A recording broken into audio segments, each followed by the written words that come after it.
Hari ini dapat kiriman PSP 3000, katanya tombol L nya tidak berfungsi. Kita cek ya. Nah, untuk cek tombol-tombol paling enak di pengaturan, di sistem setting, terus yang nickname ya, di tombol R, di tombol L nggak berfungsi ya. Kita buka dulu. Sebelum buka kita siapkan alatnya. Ada obeng ukurannya 1,5 kali 25 mm sama pinset. Pertama kita keluarin dulu baterainya ya. Oh ya, tutorial ini bisa dipakai buat PSP 2000 juga karena mirip persis. Kita lepas baterainya. Ada beberapa baut yang ada di PSP 3000 dan 2000 ya. Ada di sini, di sini ada 2, terus sama ini 1, sama ini 2. Kita buka dulu bautnya.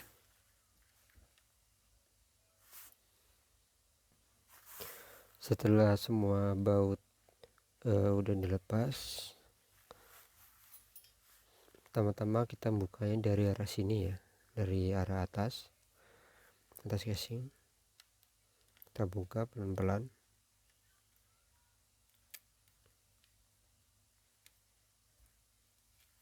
Sebentar.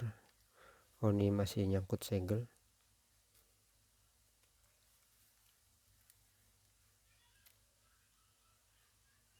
Oh ya, untuk biasanya jika tombol L tidak berfungsi itu condongnya ke fleksibel ya, fleksibel ini. Nah, ini fleksibelnya ada ganjelan ya.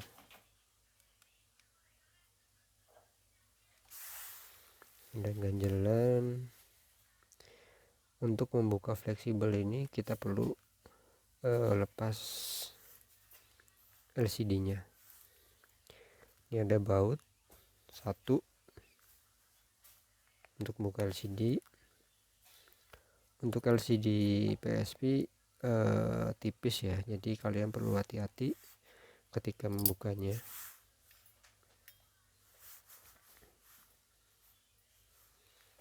Nah, pertama kita perlu ketika saat membuka LCD, kita yang pertama buka ini.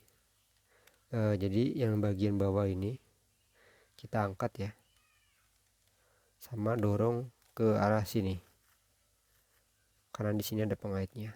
Tuh, di sini ada pengaitnya. Kita dorong ke arah kanan, keluar ya. Berarti dicongkel dari bawah sambil dorong ke arah luar sana, ke arah sana.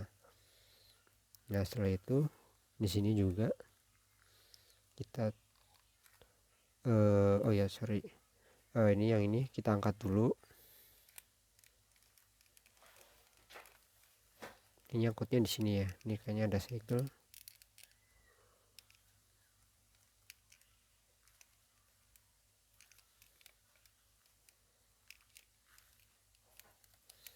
Kalau keras takutnya ada bekas lemon.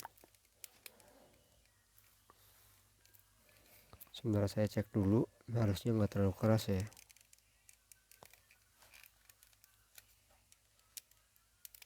Kalau keras takutnya ada lem. Nah, dibuka seperti ini. Jadi ini bukanya diangkat ke atas ya. Diangkat ke atas pelan-pelan ya. Nah, ini udah kebuka nih. Setelah udah dibuka, kita angkat ke atas. Sebentar, ini dikeluarin aja dulu deh.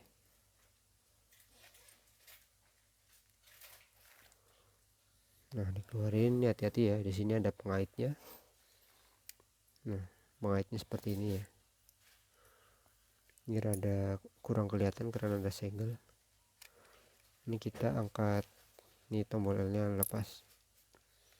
Kita angkat. Ini maksudnya lepas sendiri tadi ya, karena kesenggol jempol. Ini juga sama, diangkat dan ke arah luar.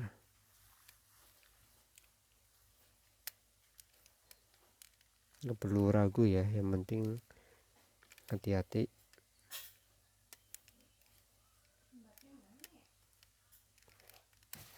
Nah, jadi ini ditarik ke sini dulu. Setelah ditarik, kita angkat ke atas.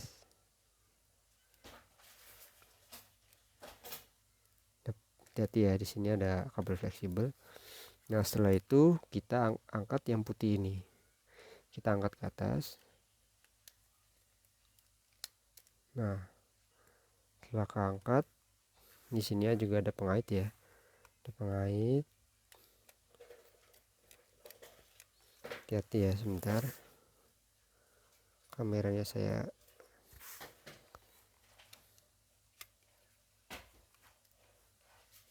hati-hati ya, karena ini LCD-nya tipis.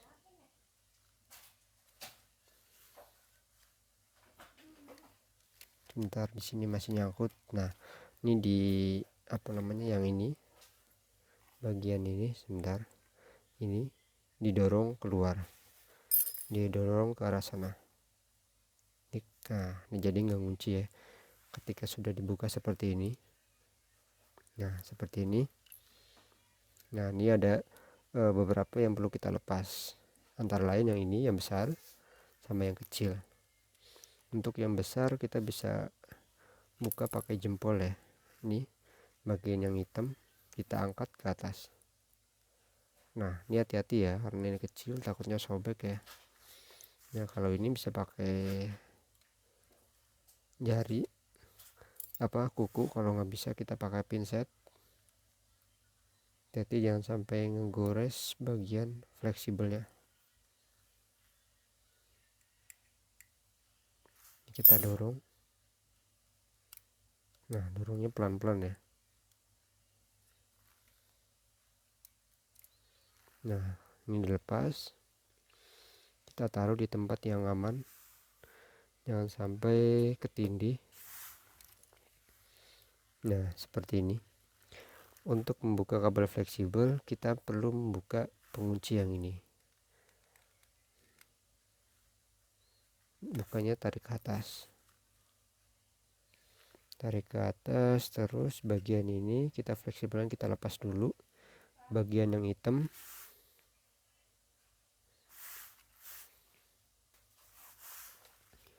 Ini buka ke atas gini ya. Nah, buka ke atas. Setelah itu kita pakai pinset, kita tarik ke arah sana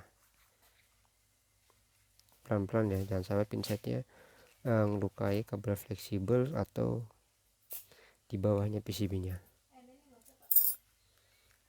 Nah, setelah yang lepas, kalau ada memori kita lepas dulu ya, karena nyangkut, nggak bisa ditarik ke atas. Nah, ini tarik ke atas ini.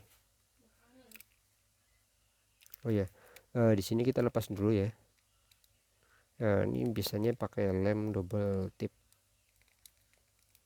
Kita lepas. Nah, seperti ini. Kita angkat. Oh, di sini juga ada nyangkut ya. Di bagian sini kita nyangkut. Kita pakai kuku pelan-pelan. Nah, ini jadi ada pengaitnya di bulatan kecil ini. Nah, seperti ini ya. Yang perlu kita ganti adalah bagian fleksibelnya. Kita bisa langsung kletek, lepas aja kletek, karena ini pakai lem double tip gitu ya, jadi nggak terlalu keras banget.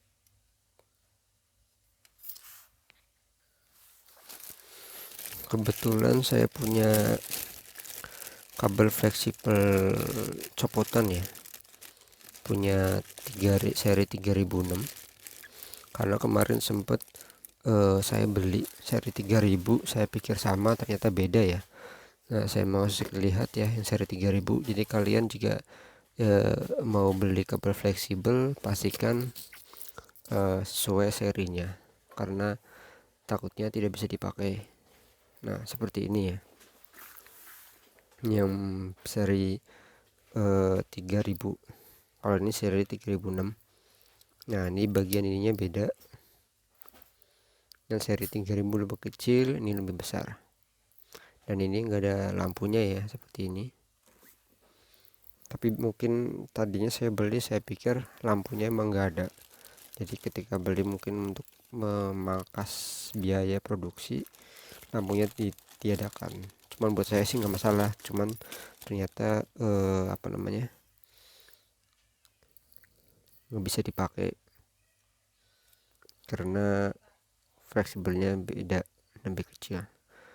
Nah ini karena warnanya hitam, saya lepas ya, saya ganti. Lepasnya gampang ya, cuma tinggal, kan pengait ini 2, jadi yang lepasnya rada ke atas. Saya ganti dengan bawaannya, ini cuman di apa, sama jempol di gini ke atas, sama tarik. Nah oh ya, setelah itu kita lepas. Ini cara ini dilakukan jika apa namanya, pakai yang ini ya, jadi udah ada casingnya. Tapi jika kalian beli fleksibel doang seperti ini dan pas, kalian tinggal lepas. Lepasnya gampang ya, cuma pelan-pelan aja ditarik gitu. Nah ini tadi mau lepas speaker ya, speaker cuma tinggal dorong doang. Hati-hati ya, jangan sampai melukai body speaker karena nantinya suaranya sember. Kalau suaranya sember susah untuk diperbaiki ya. Cuman kalau mau beli juga banyak, paling copotan, dan harganya nggak terlalu mahal. Biasanya harganya sekitar 15.000. Oh ya, kabel fleksibel yang ini juga murah sih. Yang kemarin saya beli itu harganya 16.000, cuman seri 3000. Kalian seri ini saya belum cek lagi, cuman mungkin harganya nggak terlalu beda jauh ya, mungkin mahal-mahalnya 30.000 ya.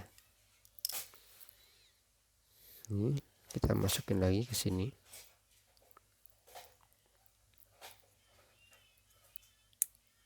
Cuma didorong doang ya. Nah saat pemasangan juga sama. Kalau kalian ininya udah nggak ada lemnya, kalian bisa pakai double tip, atau nggak usah dipakein juga nggak masalah. Cara pemasangannya kita taruh dulu, pasin. Oh ya maaf, ini juga belum dipasang ya.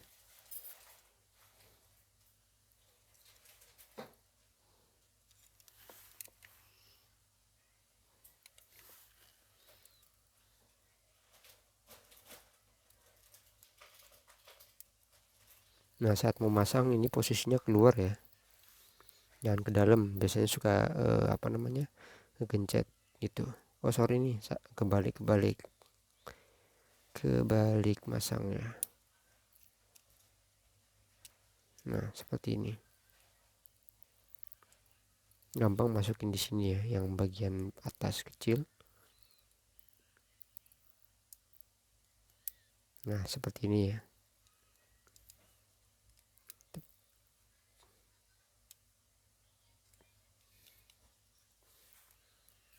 Nah kita pasin dulu. Mungkin untuk di seri 2000, ini kan seri 3000 nih, agak berbeda dikit ya, cuman hampir mirip sih, karena casing 3000 juga bisa dipakai seri 2000, cuman agak kurang press ya ketika ditutup, jadi perlu tambahan lem biasanya. Nah setelah dipasang, kita pasang bagian ini fleksibel, kita juga menggunakan pinset ya. Kita cuma butuh masukin. Cara masukinnya kudu hati-hati, kita pasin dulu. Nah ketika pas, kita tinggal dorong pakai kuku ya ke bawah. Pakai kuku boleh, pakai pinset boleh, cuman hati-hati kalau pakai pinset jangan sampai melukai kabel fleksibelnya. Nah setelah itu kita biar lebih tinggi ya, saya kasih ganjel di bawahnya. biar videonya lebih jelas. Kita pasang LCD-nya. Nah, cara masangnya mesti hati-hati ya. Kita pasang lebih dahulu yang bagian yang kecil, kabel fleksibel yang kecil. Bentar. Nah, kita buka dulu ke atas. Kalau misalnya nutup ya, kita masukin. Hati-hati jangan sampai fleksibelnya terluka ya, atau nyampe putus.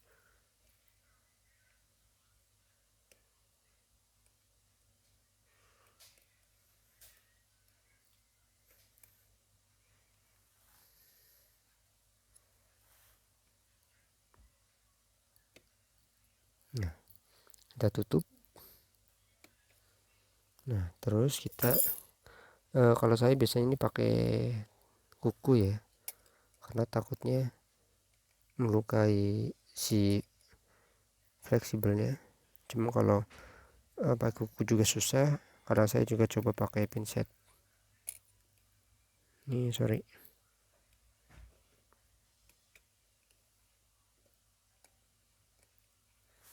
Sebentar, saya coba pakai pinset.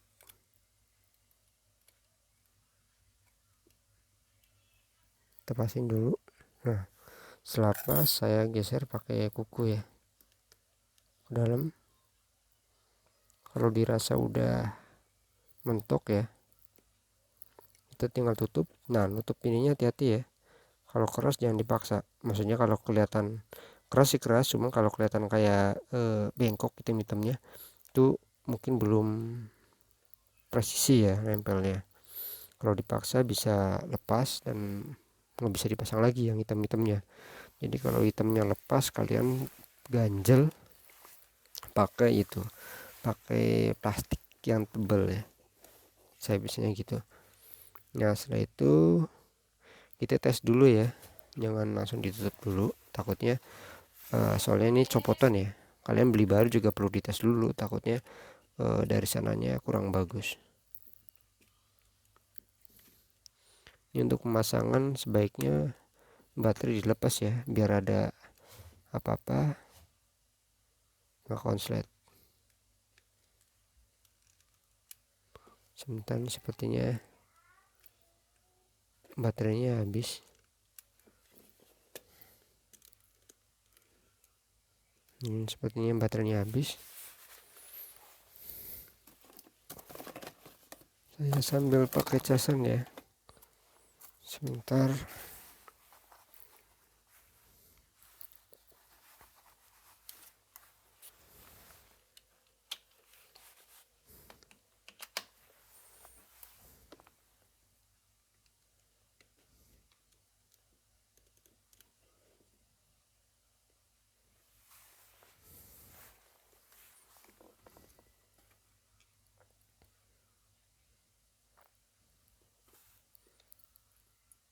Kita tes dulu.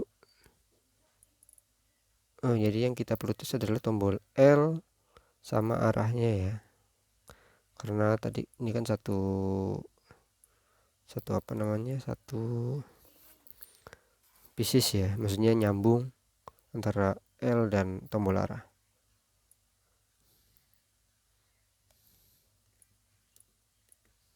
Saya pencet tombol select tadi biar ini lebar.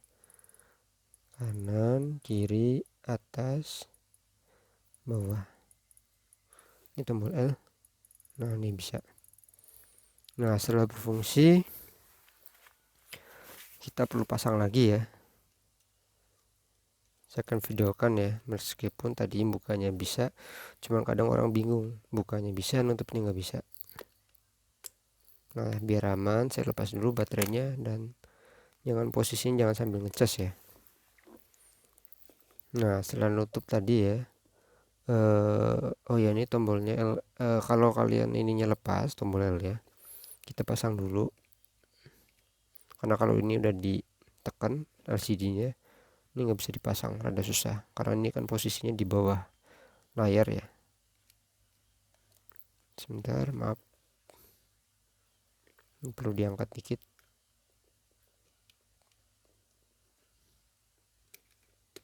Nah, biasanya ini ada bautnya, tinggal dibuka ya. Nah, ini cuman tinggal ditekan ini dikit, tlak gitu. Ini juga tekan dikit. Nah, ini juga tinggal ditekan sebentar, sebelah sini dulu. Diambil yang kira-kira pas nekannya gimana. Nah, ini tinggal tekan, juga tekan.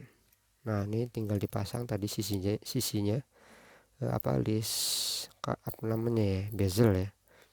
Bezel ini dimasukin di bawah ini. Nah, terus ini bagian ini dimasukin dari atas. Nah, dari atas biar ngunci.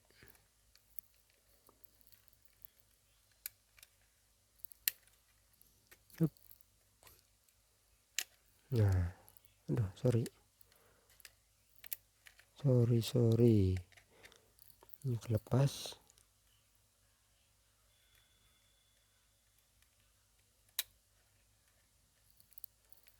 Nah, sip, kita baut kembali.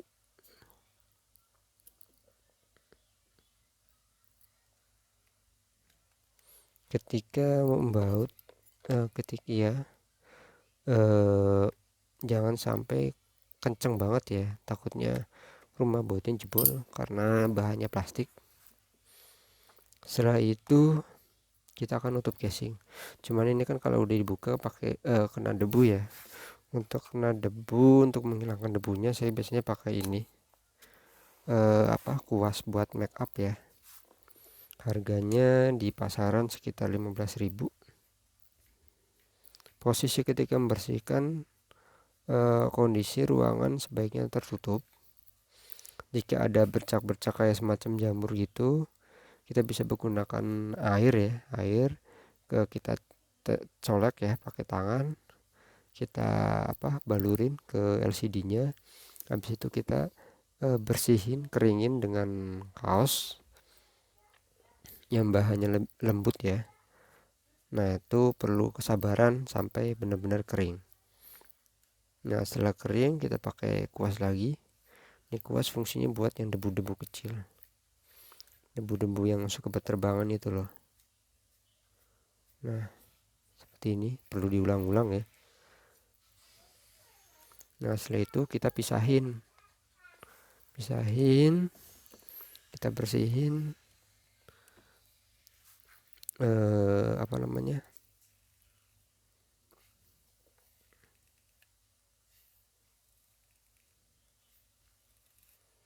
bodi depannya. Nah, kita pisahin juga.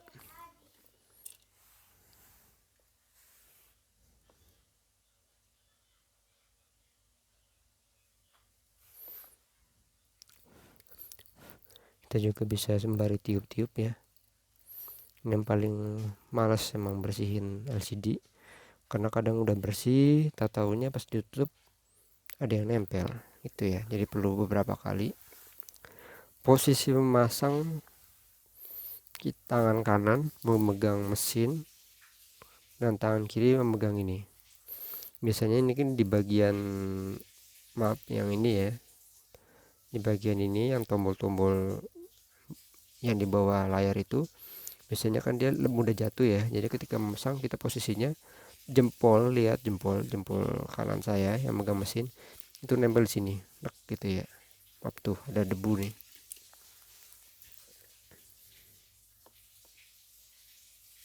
Gampang susah ya. Paling malas nih bersihin debu. Nah, kita tempel di sini, fungsinya biar mengait atau pegangan lah ya, karena ini kan posisinya gini, bakalan gini. Nah, atau kalian kalau susah mungkin bisa dilem dulu ya. Nah, kita pastikan udah presisi semua ya, presisi semua. Nah, tinggal kita pasang baut.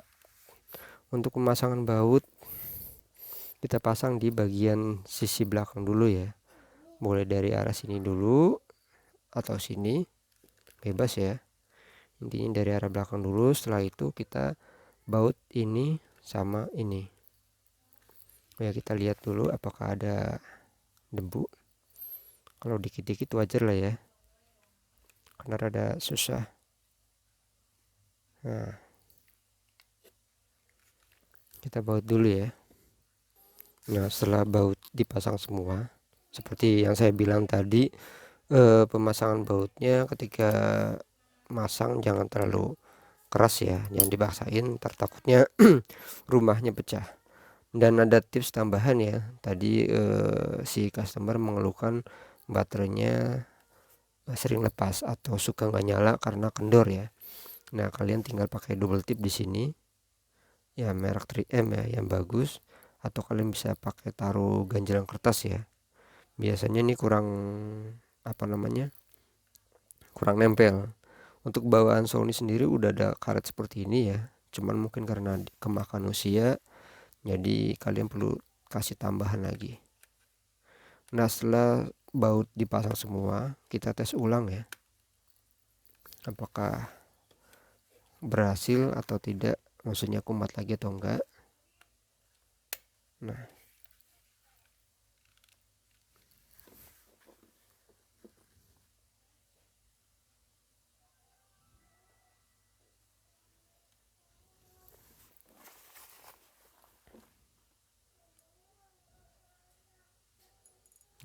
di sini ya, di sistem setting ya, sistem setting, nickname, warna baterainya tinggal dikit, kita sambil cas dulu. Nah, ini tombol L nya berhasil ya, bunyi ya, ini R, ini L, lihat di layar ya.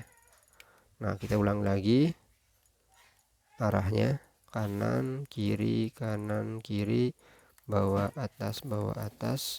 Jadi setelah kita buka, kita tes kembali semua tombol-tombol ya. Ini kotak, segitiga, bulat. Jadi kalau mau ngetes, kalian baru beli PSP, tipsnya cara ngetesnya di sini ya, di menu tadi, nickname, ini X, nih ya, semua tombolnya. Terus tombol select kita bisa tes dari sini. Terus nih tombol silent, kecerahan. Terus nih volume full, volume minus. Terus nih tombol start ya, berfungsi semua ya. Untuk tombol home kita masuk ke sini, paling enak di internet browser. Nah, di sini kalian juga bisa ngetes analog di sini, tombol home ya. Nah, demikian tutorial dari saya, kurang lebihnya mohon maaf. Jika ada tambahan ntar saya tulis di deskripsi ya. Jika ada pertanyaan mengenai video ini, kalian bisa